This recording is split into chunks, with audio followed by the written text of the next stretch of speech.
Hello, everyone, and welcome back to the Language Arts Gallery. Today, we're going to be talking about a persuasive essay. I'm going to help you guys prepare for your standardized writing assessment. So I'm going to include all the key components of a persuasive essay, and I'm going to start by going over our rubric for the exam so you guys know exactly what to expect. So let's go ahead and let's get started. And I'm really going to be focusing here on the highly proficient criteria because you guys are all highly proficient writers, and I know you guys want to get the best score possible. So let's go through each part of the essay. We're going to start with our introduction. Remember, your first sentence should engage the reader. You want to hook that reader. You want to draw them into your essay.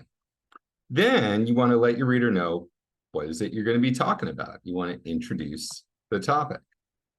After you do that, you have to include a thesis map. Remember, your thesis map is listing out those 3 big points that you're going to cover in the body paragraphs. Remember, each body paragraph is going to be one big idea in support of your thesis. And you want to let your reader know in the introduction what those big ideas are going to be. So remember, our persuasive essay is really similar to our opinion essay. Remember, we said the big difference is that with an opinion essay, the focus is on me as the writer. I'm trying to present my opinion, and I want you to believe that my opinion is valid. A persuasive essay is really focused on you, the audience, because what I'm trying to do is I'm trying to get you to act, to do something, and I need to convince you that it's a good idea to do this. You need to be convinced of the importance of whatever it is that I'm arguing, so you're going to act. So after you present your 3 big ideas, you're going to present your opinion, which is your thesis statement. Then, as I said, your body paragraphs. You need 3 or more main points. So 3 big ideas that support your thesis statement, right? They need to align with your thesis statement. And then your supporting details need to align with those big points. Your last paragraph is going to be your conclusion. That's the 5th paragraph of your essay. You're going to summarize those 3 main points. So you're going to see that here. Your thesis map is those 3 main points. Again, you're going to say it, preferably in a different way, using different language, but you're going to say it again in your conclusion. What are your 3 big ideas? You're going to restate that thesis. And then this is the big difference here between our opinion essay and our persuasive essay. You're going to call the audience to act. You want the audience to do something. And be specific in your call to action, right? Don't just say, we have to do something about this. Say exactly what it is you want the audience to do. And we're going to look at an example in just a moment. And then finally, for your last sentence, you want to leave the reader with a strong concluding thought. And finally here, I want to go over the important rhetorical features of our 5-paragraph essay. Remember, you should include transitions that help to make your essay cohesive. And those can be transitions to start off your paragraph. They might be something to begin.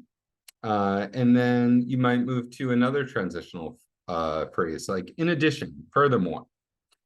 And you also want to include topic sentences that express the main idea that you're presenting in support of that thesis. That should be the first sentence of each body paragraph. Remember, we also talked about transition sentences at the end of body paragraphs. Those transition sentences can move us from one idea to the next idea. We want to signpost our conclusion. In summary, to conclude, in conclusion, to sum up.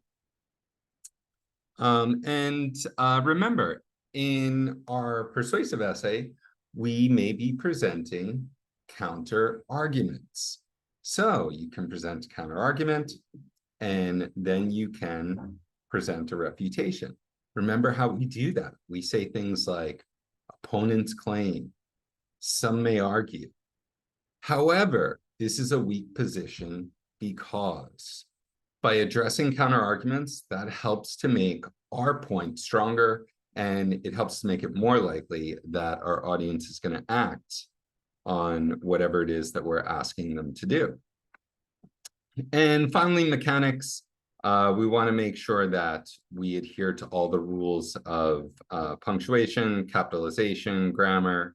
But you guys always do a great job with that, so I'm sure you're going to do terrific. So let's take a look at an example right here. And I'm going to present this to you guys. Okay. All right, so here the author begins by saying, imagine meeting a business contact or government official who showed up in ripped jeans and a dirty t-shirt. So right away, this author really gets my attention. That's a great hook. Well, this may seem unthinkable. It's happening every day, and it will become more prevalent in the future if children are not taught the value of a neat appearance. So right away, this is going to be something related to the importance of teaching children about how they present themselves, how they dress. Children need to be taught to dress properly, maintain grooming standards, and avoid excessive jewelry. Right there. So the author's done a great job introducing the topic. A strict school dress code that is centered on a conservative school uniform will help students learn to present themselves as clean-cut adults. That is the author's opinion right there. The author does a great job presenting that opinion. Okay, so here I go to my topic sentences. Conservative school uniform, meet certain grooming standards, and limit excessive jewelry. Okay, let me go back to my introduction here. Okay. Dressing properly, maintaining grooming standards, and avoiding excessive jewelry. Okay, so right there, the author is mentioning those three big points. He doesn't specifically say a school uniform, but he says a dress code here. Okay, and he mentions the school uniform in his thesis statement. Then he mentions grooming standards, which I see here, and then he mentions excessive jewelry. So the author does a good job presenting in the introduction the three big points that he's going to be talking about. Now, as I go through each body paragraph, I see that the author also supports that with key details. And let's take a look at the first paragraph here. School is a serious place where students are tasked with the learning that will determine their future. Students need to dress for academic success. Studies have shown students' test scores increased 3% when uniforms were introduced. That's fantastic. The author's using statistics here to reinforce his argument. Students in uniform are perceived by peers and teachers as having greater potential to succeed. The same can be said for well-dressed members of the workforce. Young people cannot be expected to automatically know they need to dress professionally in the workplace. It is something they need to learn from an early age, and that begins in school. In addition to being well-dressed, students should also be well-groomed. So when I look at this here, I see the author is transitioning me to the next paragraph. Okay, so I could go through here, but the author does a really good job of presenting lots of great key details in support of that big argument. Finally, when I get to my conclusion, it says, in summary. So he signposted that conclusion. Setting high expectations for students' appearance will help them carry adequate dress and grooming standards into their adult life. This should include a dress code that is centered on a conservative school uniform, which will help students to learn to present themselves as clean-cut adults. So here he's restating the thesis. In addition to a uniform, students should be required to be well-groomed and avoid excessive jewelry. So right there, the author is summarizing those three main points.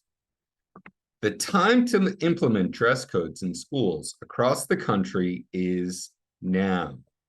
Contact a local congressman or senator and ask them to present legislation to vote on a nationwide dress code.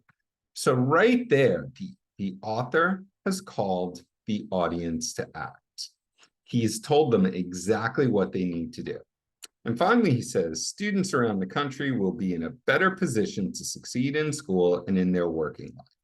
So he does a really good job of leaving us with a strong concluding thought. You know, as I look through this essay, the only thing that I think the author could do a little bit better is the author could do a better job of presenting counter arguments. He could talk about perhaps limiting freedom of choice or freedom of expression. He might say, while opponents argue that a strict dress code will limit students' ability to express themselves, it's important to note that this is only required during school hours. After school, students will have adequate opportunities to dress in a way that expresses their beliefs and presents their own identity, something to that effect. So you can include that in each body paragraph, a counter argument and a refutation. But I think this essay does a really nice job of adhering to the rhetorical features of a good persuasive essay. So I hope that helps you guys. I know that you guys are going to do a fantastic job on the test. If you have any questions, please reach out to me, and good luck in your studies.